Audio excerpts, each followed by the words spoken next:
Okay, so we are concluding chapter 2 today in Hayichud V'Amunah, and we'll begin chapter 3. So in chapter 1, the Alter Rebbe gave us taught us this concept of Hashem's constant creative force.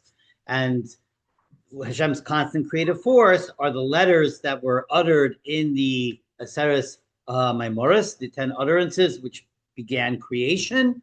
And then those letters ultimately devolved, transposed, interchanged, exchanged, etc., and became all of the forces of creation. So if I had spiritual X-ray vision, and I would look into the essence of everything that I see, I would see those letters pulsing with that divine force uh, that not only created it and brought it to life, but is constantly creating it and recreating it every second.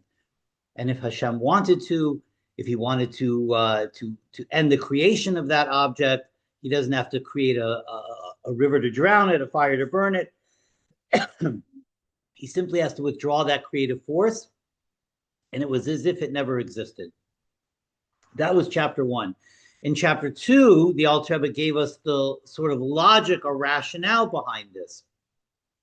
That we tend to, when we think about creation, even when we think about spiritual ideals, we only really see them and perceive them from our perspective. And our perspective is extremely finite. And so therefore we look at creation in the same way that we create. But there's a huge chasm between our creation and God's creation. And the big difference is that when we create, we take one form and change it into another form. So when the blacksmith or the silversmith takes a chunk of silver and creates a beautiful I don't know, becher, whatever it may be, silver ornament, whatever, menorah, whatever it may be, the artist and the designer, the creator of that menorah, could step away from the menorah and the menorah still exists. His presence is not needed to keep that menorah into existence. Why? Because he simply changed the form of the silver. He didn't actually create it from nothingness. He just changed its form. When God creates, he creates from absolute nothingness, which is really, I mentioned this last week, it's not really a concept that we could even tangibly relate to on a physical level. We don't have any experience creating from nothingness something. But its natural state, the natural state of everything is being absorbed back into godliness, that original state of nothingness. God brings it forth into existence. And since it being brought forth into existence is sort of against its original or natural state, that force has to constantly be there. And we gave an example. The Alter Rebbe gave an example of Kriyas Yamsuf. Kriyas Yamsuf was simply changing the water from one form to another, from the form of flowing to the form of standing up by a wall. And nevertheless, it necessitated that constant east wind, a constant force in which empowered it to stay in the formation of a wall. If a constant force is needed to change the nature, which is also a creation, from flowing to standing up like a wall, how much more so is Hashem's constant force needed when it comes to not just changing form, but actually bringing it forth from absolute nothingness. So there's a logic and a rationale behind that understanding, that since that creation is constantly was brought forth from absolute nothingness, and its nature is to revert back to that original state. So God has to constantly be creating it and recreating it always. And again, these are through the vehicle of the letters. So that's where we left off. Let's just conclude chapter 2, because in chapter 3, the Alter Rebbe is going to get to, now that we understand that creation is constant in chapter 1, and we understand the rationale and logic why it is that way, chapter 2. Chapter 3, the Alter Rebbe is going to explain why is that relevant for us to know. Why is it important in our Avodas Hashem, in our relationship with God? I mean, we say that if God wanted to, he could have creation revert back to nothingness, but in actuality, God doesn't do that. We don't see that God does that. So since God doesn't allow creation to revert back to nothingness, why is the knowledge even relevant to us? That's going to be chapter 3. Let's just finish off chapter 2. We are from the bottom of the page. Again, it's page 297 on the bottom. 1, 2, 3, 4, 5, 6, 7, 8, 9, 10, 11, 12, 13 lines up from the bottom. The very first word on the line is Vav Ayin Zayin. So Rosh Hashanah is Va'al Zeh. Va'al Zeh Nema. So when we talk about creation being a constant force, and what is that force? What is that creative force? These are the letters from the 10 utterances that are ultimately the soul of every creation. As we said last week, if I had spiritual X-ray vision and I can see into this table, I would see the letters Shin, Lamed, Ches, Nun, Shulchan, and I would see them pulsating with divine life force, constantly bringing the table into existence. So Al Zen Nemar, about this idea that the letters are the creative force, this is what the pasuk means. When Hashem says when the prophet says V'ata mechaya es kulam, that Hashem, you V'ata, you mechaya es kulam, you bring life to everything. You give life to everything. You are mechaya. You are a life giver as kulam to all of creation. And the Gemara says, Al tikra mechaya. Don't only read it mechaya, that Hashem gives life, ela mahava, that Hashem not only gives life, but actually brings it forth into existence constantly. Dahainu yesh ma'ayin, that Hashem is constantly bringing forth something, what appears to be something, what appears to be creation, me'ayin, from absolute nothingness. And how does this happen? It happens va'ata, you bring it forth. But the word va'ata doesn't only mean you, which is what it means. Ata means you in Hebrew. But va'ata is actually a remez. It's hinting to something. The ata hein b'chinas asius ma'alef va'ad taf. Ata is made up of 3 letters. Aleph, Taf, Hey. Aleph through Taf, the letters Aleph through Taf, and the Hey Mitzvah Sapeh. The Hey Mitzvah Sapeh are the 5 manners of speaking. For example, you have certain letters that are pronounced with your lips, bays, pay. You have certain letters that are guttural, hey, ayin. Certain letters that are formed from the palate, like lamed. We put our tongue on the top of our palate, etc. So there are 5 different formations which letters are spoken. So we have atas, aleph through taf, and the hey represents the 5 forms of forming letters. So that's the ata, the letters, and the 5 mitzvahs hapeh. That is machaya mahava es kulam. Those letters bring forth life and existence into everything. That's what ba'ata is alluding to. Yeah. I thought he was going to say, this is better, but yeah. I thought he was going to say, like, put the aleph and the ayin. And the ata means now. Yeah. In the present, mahava, you know. That's also good. That's also good, because that's also true. Yeah, that's also true. But here you don't have to flip anything. No. The remez is exactly in the letters themselves. Okay. So the aleph, ataf, the hey, he, hey, mitzvah, which is the makar ha'esis, which that's the source. How the mouth pronounces is the source of the letters. The af she'ein le d'mus haguf. Now, even though when we talk about Hashem speaking, right? Hashem speaking, let there be light. We don't mean that Hashem speaks in the same way that you and I speak. Obviously, she'af she'ein le d'mus haguf. God has no corporeal body. There's no physicality to God. That's a fundamental in Judaism. But the verses speak in a language that you and I can understand. Because when you think about it, what is speech? Speech takes something that is concealed and brings it out into revelation. It takes potential and brings it out to reality. While it's in my mind, it's just in potential. I'm thinking it. When I speak it, it actually becomes an independent reality. to such an extent that once I speak something, I can never take that back. It's out there now. So similarly, God speaking is it's a form of revelation, a form of revealing to that which is quote unquote outside of himself, creation, so to speak. So even though we're saying God brought about creation through speech and through the divine letters, but obviously it doesn't mean exactly like our speech. The psukim are filled with Hashem speaking. V'yadaber Hashem, vayomer Hashem. So, but obviously God doesn't have a mouth. God doesn't have a physical body. So what does that mean that God speaks? Vehi b'chinas hisgalus hachaf beis asius elyenis the Nevi'im. God speaking is just godly revelation. Just like speaking is revealing that which is previously concealed within me, it's revealing it to that which is outside of me. God speaking is also a form of revelation. And this is how God communicated to the Nevi'im. He took these 22 supernal letters of the Aleph base, and he enclosed them with Nevi'im mislavshus besichlam b'hasagasam. And he enclosed, this is how God would communicate with the Nevi'im.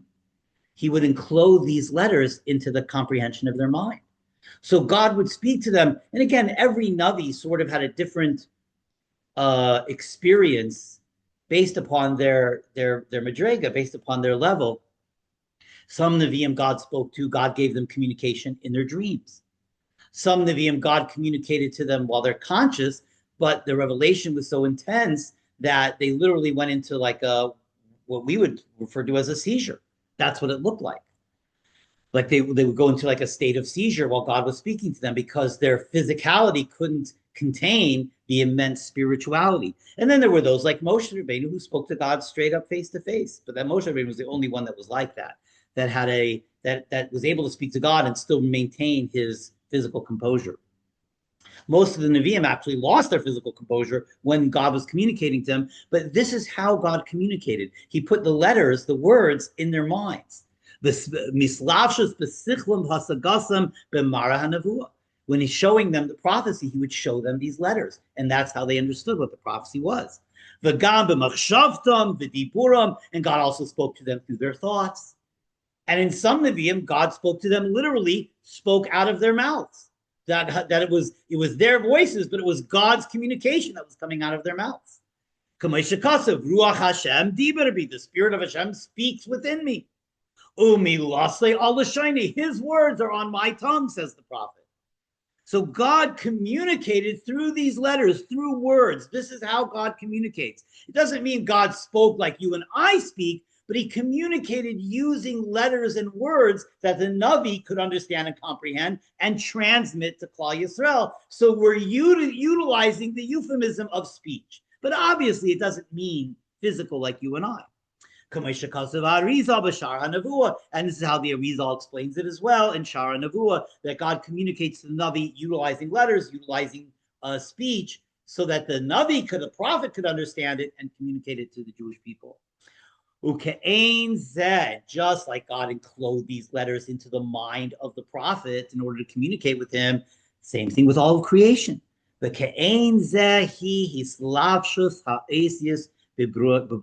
this is how, in the same manner, God enclosed the letters into the creation. So in the table is the letters Shin Lamed Ches Nun. In the rock is the letters Aleph Beis Nun, Evan. And those letters are constantly pulsating with divine life and bringing it forth into creation. K'diksiv, as it says, B'devar Hashem, Shemayim Nasu. That what were the heavens made out of? Shemayim Nasu, the heavens were made with what? B'devar Hashem, the word of Hashem created the heavens. U'beruach piv kol tzivam. And from God's breath, so to speak, again, a form of speech, his breathing, his breath, also brought forth all of the hosts. But those letters aren't the original letters in the Sefer Maimoros. Those original letters contain a very high level of godliness. Those letters have to descend, a tremendous descent, so that the divine life force will be concealed within it, until that divine life force can be enclosed in physicality and not obliterated. Again, if we go back to the Navi was basically obliterated by his Nevi'us. They would fall into a state of seizure. They would roll on the ground. They'd strip off their clothes. They were unable to control their physicality because the physicality was obliterated by the godly revelation. So in order for that the rock, that the cow, that the plant, that the human being should be invested with these divine letters and this divine life force and not be obliterated, the divine life force has to be contained, has to be contracted and concealed. Masha ein ken asagas hanaviyim, but the Nevi'im, on the other hand, they experienced a divine life force with less of a diminishment. They experienced these letters with less of a diminishment. He ba'atzilus hamislavshus ba'elam abriya. You have basically the four world system: Atzilus, Bria, Yetzira, Asiya. So normally, by the time the letters come down into physical creation, they've already descended to all four worlds: the world of Atzilus, the world of Bria, the world of Yetzira. Every descent is a diminishment of that divine energy. So the world, the rock, the cow, the human beings, the plant, we all receive that energy, those divine letters, as they have descended to all four worlds. The prophets, on the other hand, they experience that divine energy only as it's descended to two worlds, Atzilus and Bria, and then it comes straight into the minds of the prophets, which is why they were obliterated physically by the prophecy. Okay, that concludes chapter 2. So basically, we have a basic understanding that there's a constant creative force, and we understand why that constant creative force is because it is bringing forth creation from absolute nothingness, which is an unnatural state, to go from nothing to being into existence. Now, in chapter 3, this is the most important chapter so far of what we're getting to. What is the logical extension of that for us? Why is this knowledge relevant for us? Since God doesn't revert creation back to nothingness, why do we need to know this knowledge? How does it relate to my Avodas Hashem? And basically, what the Alter Rebbe is going to say is there is a massive difference between what our senses perceive and what our mind knows is reality. In other words, if we accept chapter 1 and 2 to be our reality, so that we understand that creation is constantly happening, that means if I take that to its logical extension, what that really means is that this table has absolutely no independent existence whatsoever. It is totally, every second and millisecond, dependent upon that divine life force that is creating it and recreating it constantly. So now my senses tell me the opposite. My physical senses tell me the table has an independent existence. It's not going anywhere. It's here. I'll walk away from it. I'll come back next week. The same table will be here. It is totally independent. That's what my senses tell me. However, my mind tells me after I learned chapters 1 and 2 that that's not reality. Reality is there's a force within this table that I cannot perceive with my physical senses, that this table is constantly dependent upon, and by extension, ultimately all of creation. So the question is, which path do I choose to journey on? Do I choose to journey on the path of what my physical senses see, or the path of what my mind understands? Because they will lead me in totally different directions as to Hashem's involvement in creation and therefore relationship with me. So that's what chapter 3 is going, the Alter Rebbe is going to explain to us. V'hine, so says the Alter Rebbe, v'hine, acharei hadavarim v'ha'emes ha'ela. So now, after understanding chapters 1 and 2, after I totally understand it intellectually, that all of creation, ultimately, it's not that it doesn't exist. It exists, but that existence is not independent at all. That all of creation is ultimately completely, what the Alter Rebbe will use the language, ayin ve'efes, really nothingness. It's all ultimately dependent on that creative force. Without that creative force, it would cease to exist. Think of the fetus in the womb of its mother. The fetus in the womb of its mother doesn't understand there's a mother, doesn't understand where all of its sustenance is coming from. The fetus only perceives its immediate reality. It's in a warm place. It's being fed. It doesn't realize that it's all coming from the mother, that the fetus really has no independent existence. That should the mother cease to exist, or should the mother cease to stop feeding the fetus will cease to exist. It has no independent existence on its own. It is totally dependent on the mother. But the fetus doesn't perceive that. So the fetus could have a whole debate. Does it believe in a mother or not? Right? It's in the womb of its mother, literally. And at the same time, it could have a debate. Isn't that the famous A.B. Rothenberg song or whatever it was about the two twins in the womb of its mother debating whether there's a world or not? Right? It's a famous. So similar in a very real way. When we understand that we are constantly being created, we're in, so to speak, our life is just like that fetus. We're in the womb, so to speak, of our Creator. We're totally dependent upon Him. Now, we don't feel that with our physical perceptions, but that's the reality. And so it's in a way, it's exactly like the fetus. And if we live with that knowledge, if we meditate on that knowledge, because this is the whole idea. The whole idea of what the Alter Rebbe is teaching us is not meant to remain in the ivory tower of our intellect. That's just where it's supposed to start. But from our intellect, this is meant to go into our hearts, into the way that we daven, into the way that we behave, into our actions, into the way that I learn, into the way that I do everything, into the way that I walk in the street. It's completely different if I'm constantly living with what I know is beyond what I can perceive, with what I know in my mind, that every second I'm being created by God. Every second I have that intimate connection with Him. Every second He's bringing me forth into existence. If I live with that, that's a life-changing idea. If I actually live with it, that's the key. To get it from here to here is hard. It's easy to get into here. It's much harder to actually bring that down. And that takes real thought and really, taking time to think about it, meditate upon it. But this is the point of everything. Okay, so let's look in chapter 3. After I learned chapters 1 and 2, any intellectual person, any intelligent person will understand clearly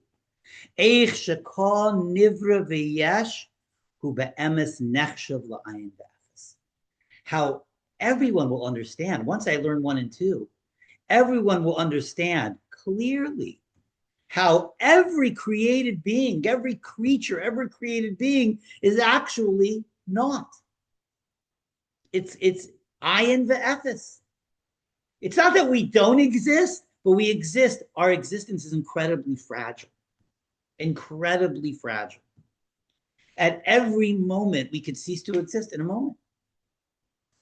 We're totally dependent. And that makes us uncomfortable. We're uncomfortable with our fragility. Even physically, we understand how fragile we are, right? You see people who are perfectly healthy, and then all of a sudden one day, we're so fragile. As we say in the bracha Asher Yatzar, right? Our bodies are filled with openings and closings. If one closure in our body would open up, even the size of a pinhole, that would be, we're so fragile. That would be enough to cease to exist physically. And similarly, if an opening would close, that would also be, we're so physically fragile. That's a manifest. Now, we don't like to live with that. We don't like to think about that. It makes us uncomfortable. But that, how physically fragile we are, is a manifestation of ultimately how spiritually fragile we are. Our existence is ayin ve'efes. In relationship, lagabi koyach hapel v'ruach piv shebenifel. In relationship to the divine energy that is embedded in creation, constantly bringing it forth, us in relationship to the divine energy, we are nothing in relationship to that. That divine energy is everything. That's what brings us life. That's what gives us our existence. That's what empowers all of existence.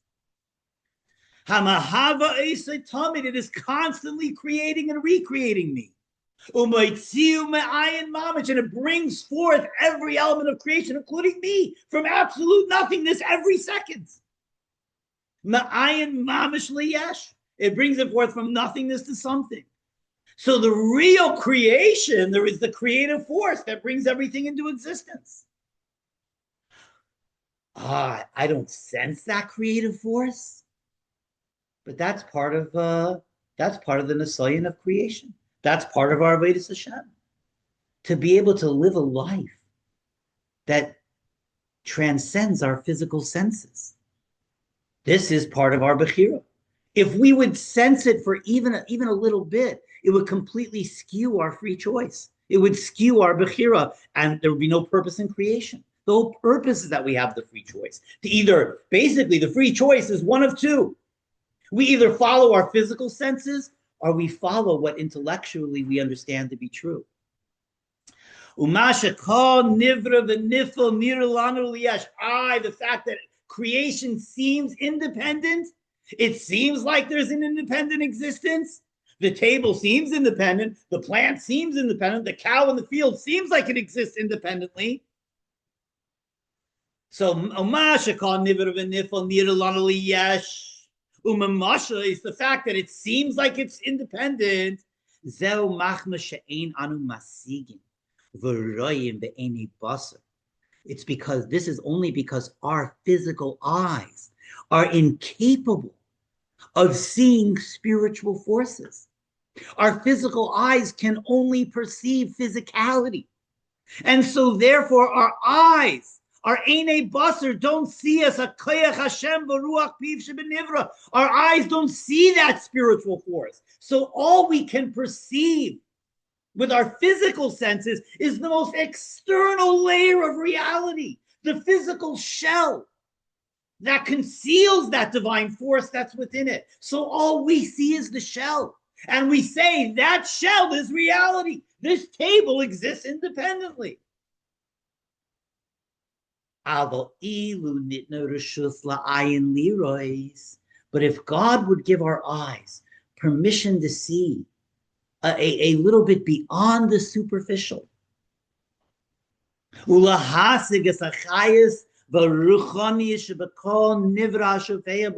God would give us the permission, our eyes permission to see beyond that superficial shell, to see the divine life force coursing within everything.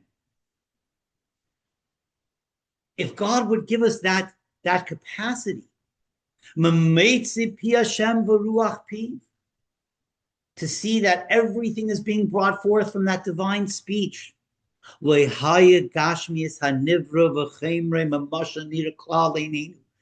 we wouldn't see physical at all. We would only see the spiritual, because the physical becomes batal. The physical becomes null. It becomes void once I perceive the spiritual. And obviously, this would completely skew our free choice. This is one of the greatnesses of tzaddikim, that tzaddikim are able, again, and they have a completely different avodah than the rest of us.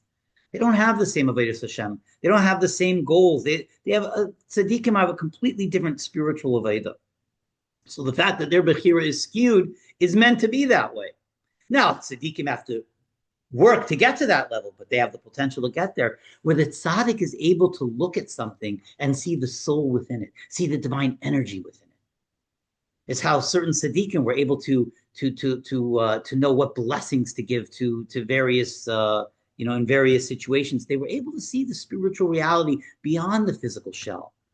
So if God would give our eyes permission to see, then we would see the spiritual reality. But for us mere mortals, we would no longer see physicality at all. We'd only see the spirituality. Why? Because the physical shell is completely subjugated, completely batal, completely nothing in relationship to that divine life force that is pulsing through it. So if we could see the life force, we wouldn't see the shell anymore. We'd only see the life force. And obviously that would skew the whole purpose of why we're created. We're created to overcome our nature. We're created to overcome our physical senses and live a godly spiritual life and choose and make that choice. That choice is what makes it so profound. Because God has plenty of angels who see the spiritual, see spirituality. God has plenty of angels that see beyond the physical, but they have no Yetzer Hara. They can't sin. They're spiritual automatons. God has plenty of those. That's not what he wants from us. If we would somehow be able to see the spiritual behind all of physicality, we would become spiritual automatons too. We would lose our free choice. So that would obviously skew the whole purpose of creation. So because of that, we only see the shell. But in our mind's eye, and this is why the Alter Rebbe called his Chassidus Chabad, Chachma Bina Das. It's about serving Hashem, utilizing our mind, which understands and comprehends beyond what we can physically see. So ma'acher shebaladi haruchnius, but since if I could only see the spiritual, the physical would cease to exist. Why? Because shebaladi haruchnius, because without that spiritual force within it, hayayin ve'efes mamish. The reality is physicality is nothing. We put so much weight, we put so much emphasis on the physical in our world, when the reality is that all of physicality is ayin be'efes. It's a thin veneer over over true reality, but it's the veneer that we perceive. But the reality is, if I would be in touch with this spiritual source, the physical would cease to exist to me, because the spiritual source is the true reality. Without that spiritual source, physicality would revert back. It will revert back to nothing before its pre-creative state. Its original state, its natural state, its original state, which was nothingness, being absorbed in godliness. And the Alter Rebbe is going to spend the rest of chapter 3 giving us one parable to this, one mashal, one example, so that our minds could try to fathom, could try to understand. He says, so I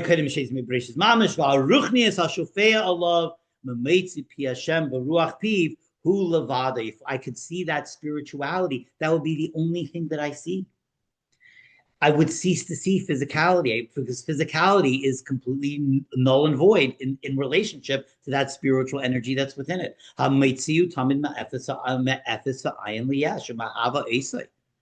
And because that spirituality is what constantly brings it forth into existence.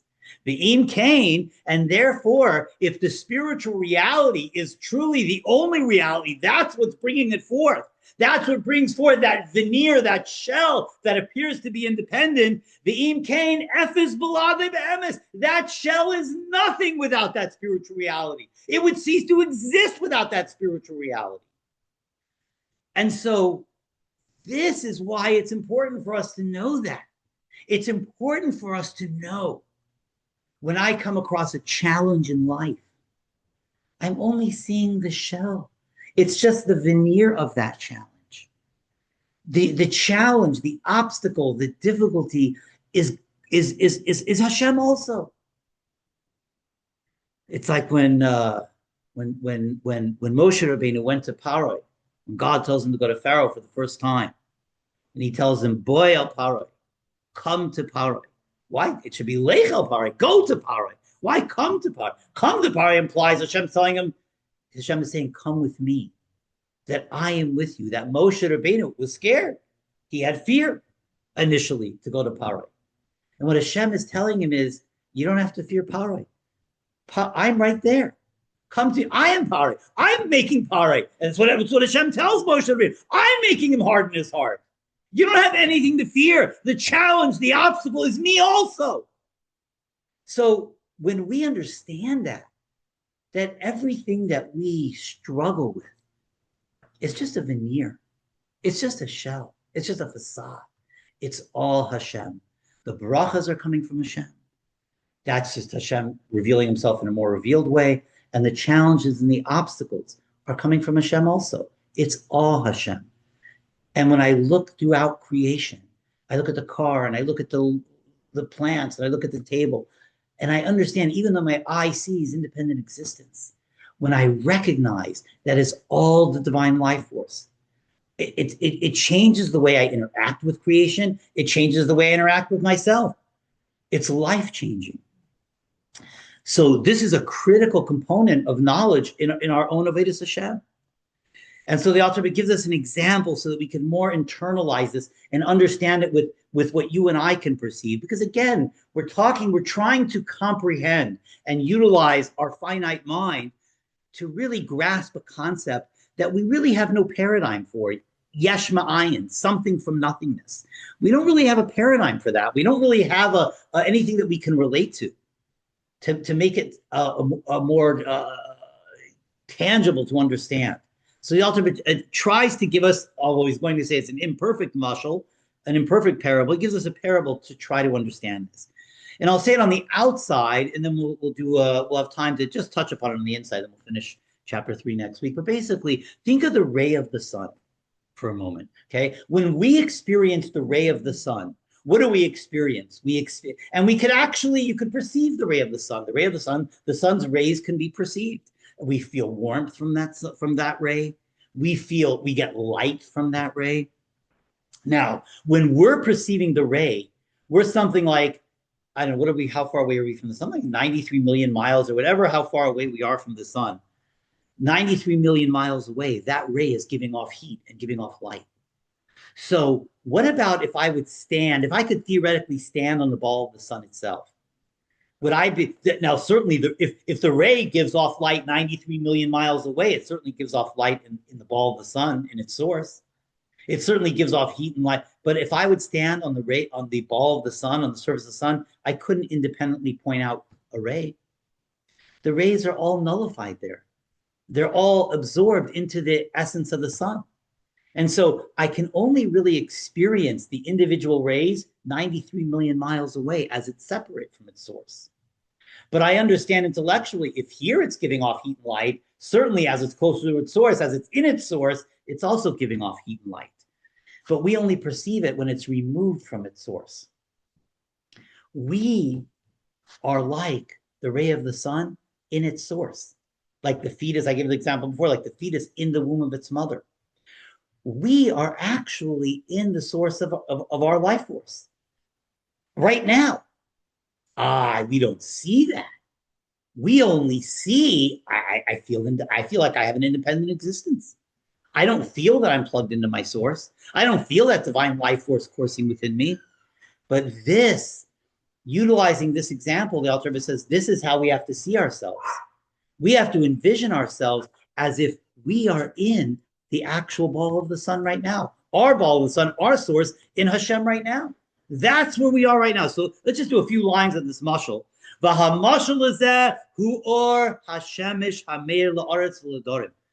example, the parable of this is, think of the sun, says the Alter Rebbe, and think of how the sun shines onto all of creation. What light and what warmth are we getting? That's from the ray as it is separated 93 million miles away from its source. Veneer la'ein klal, and everybody could see how that ray gives light into the world. Now it's obvious.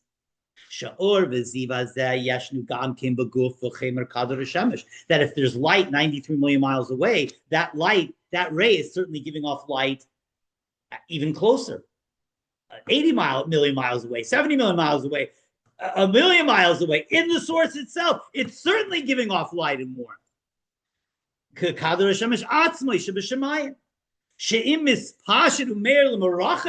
if that light and that heat could travel 93 million miles,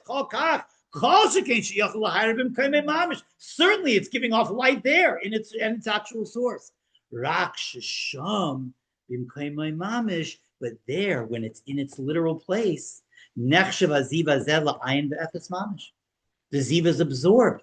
It doesn't have an independent existence. If I could stand on the ball of the sun, I wouldn't be able to point out a single ray. It would all be sun. The ray is absorbed. Now the ray is there, The fact that it's 93 million miles away certainly tells me that it's there also, but I couldn't point it out. Because it's kain. It's not. It's nothing. It's completely subjugated to the sun, to the point that its independent existence can no longer be perceived. It's absorbed back into its source. That